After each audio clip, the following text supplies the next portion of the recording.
Recientemente, al menos reciente al momento de escribir este guión, ocurrió una situación alrededor de un artista en Twitter que me hizo querer tocar el tema del arte problemático, así como de la reacción de las personas ante este. Para dar contexto, voy a contar la situación que mencioné y después voy a hablar de forma más general del tema, además de dar otros ejemplos de situaciones similares. Antes, sin embargo, debo dar una advertencia. Voy a mencionar temas como las autolesiones, amputaciones, pedofilia y agresiones sexuales. Si tienes sensibilidad a estos temas, te sugiero precaución. Hace unos días me topé con un tuit en el que una persona estaba acusando a un artista de, y cito, tener un fetiche por las personas discapacitadas que reflejaba en sus ilustraciones y de haberse amputado su propia pierna por dicho supuesto fetiche.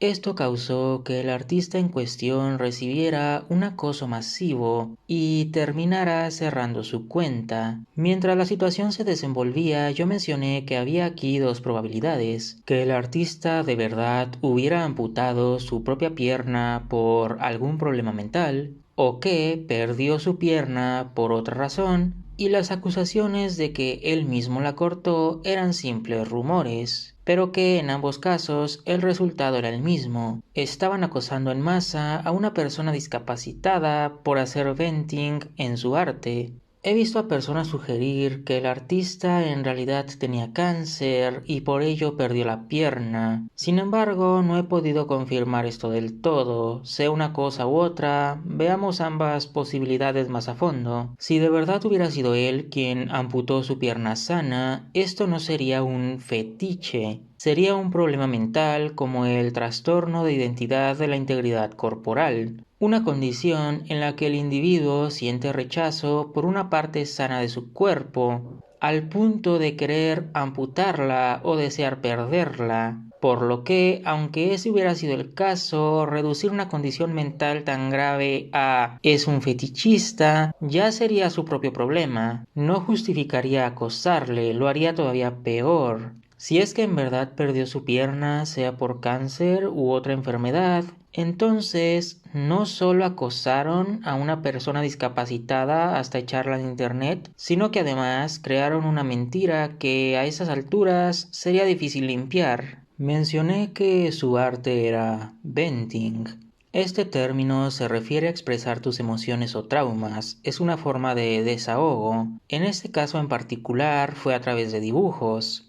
Esta puede ser una forma sana de expresarte y es muy común. Por ejemplo, hay casos en los que una persona sobreviviente de violación escribe o dibuja escenarios de sexo no consensual, porque es una forma controlada de expresar su trauma. He visto a personas argumentar que no deberías publicar este tipo de arte y simplemente lo dejes para ti. La cuestión con ese argumento es que ignora hay personas a las que les ayuda a compartir sus experiencias, especialmente si pueden a su vez ayudar a otros o crear una conexión con otras personas que están pasando por lo mismo, por lo que no es exactamente una petición razonable. Volviendo a este caso, sí, los dibujos de este artista en particular mostraban fantasías en las que cortaba su pierna, en las que perdía su pierna y estaba feliz por ello, etc.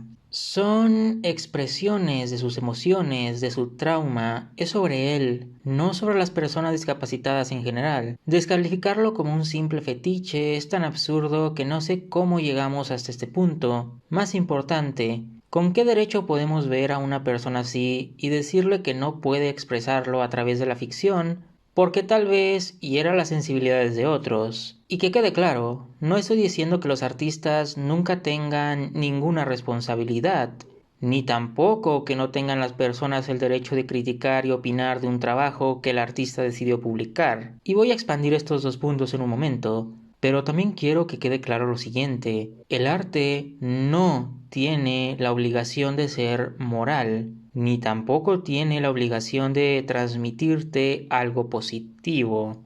Hay arte cuyo propósito es incomodar o expresar emociones negativas o perturbar a quien lo ve. El arte puede explorar cualquier aspecto de la experiencia humana. Absolutamente puedes decidir no consumir una obra porque no se alinea con tu moralidad personal, pero la obra tiene derecho a existir. Por supuesto que tienes derecho a ofenderte por una obra. No necesariamente significa que el artista fuera demasiado lejos. Puedes interpretar que una obra tiene contenido inmoral o que envía un mal mensaje y criticarla por ello. No significa que el artista sea una mala persona. Esto último es especialmente importante porque el caso con el que abrí el video no es el único. Acusar a artistas de cosas atroces por sus obras o por malas interpretaciones de sus obras es algo, tristemente, muy común.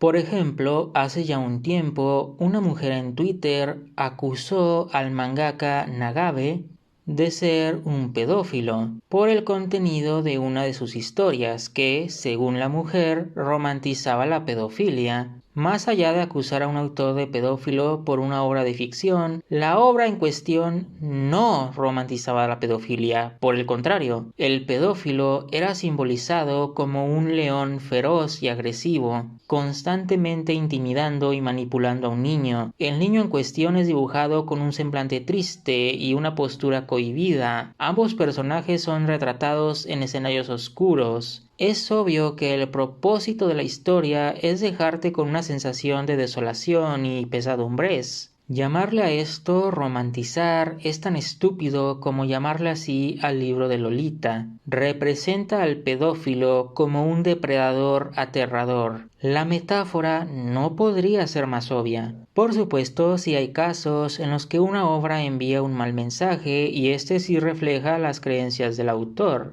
No digo que esto nunca pase. Por ejemplo, Frank Miller escribió una novela gráfica llamada Holy Terror, en la que retrata a todas las personas árabes como terroristas, con la historia justificando entonces torturarles. La cuestión es que el propio Miller admitió en su tiempo que la intención tras Holy Terror era que sea propaganda, además de declarar cosas como: ellos no se comportan siguiendo ninguna de las normas culturales que son adecuadas para nosotros. Estoy hablando desde un micrófono que nunca pudo haber sido un producto de su cultura. Sin embargo, ese es justamente el punto. La razón por la que siento comodidad llamando racista a Frank Miller es que no se trata solo de su obra. Hay ejemplos de él siendo racista en el mundo real.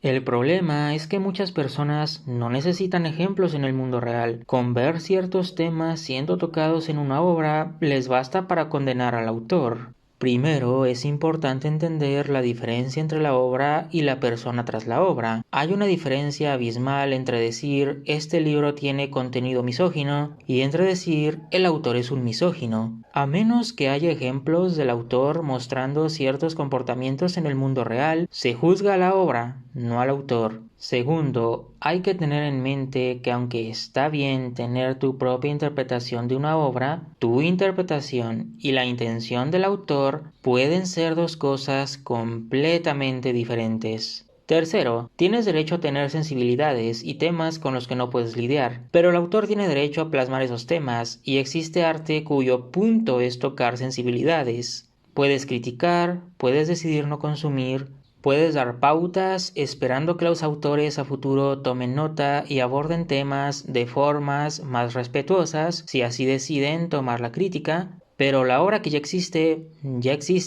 y merece seguir haciéndolo. Otro factor que contribuye a este problema es, honestamente, simple puritanismo. Algunas veces a las personas no solo les escandaliza el arte problemático, sino que hasta cualquier cosa no familiar. Son incontables las veces que he visto a alguien quejarse de, por ejemplo, el contenido sexual en una historia, descartándolo con "es asqueroso", o tomando una postura de si es sexo ya no es arte. Y lo preocupante es que muchas de estas personas no son ancianos conservadores, muchas son personas jóvenes. Y esta es la cuestión, la sexualidad está al mismo nivel de todo lo demás en la experiencia humana, no es sagrada, no es especial, no es sucia o pura, buena o mala, humillante o baja. Simplemente es. Retratar el deseo sexual en la ficción y expresarlo a través de la ficción es como plasmar la ira, la felicidad, el odio, la tristeza, el hambre, el sueño, la vida y la muerte.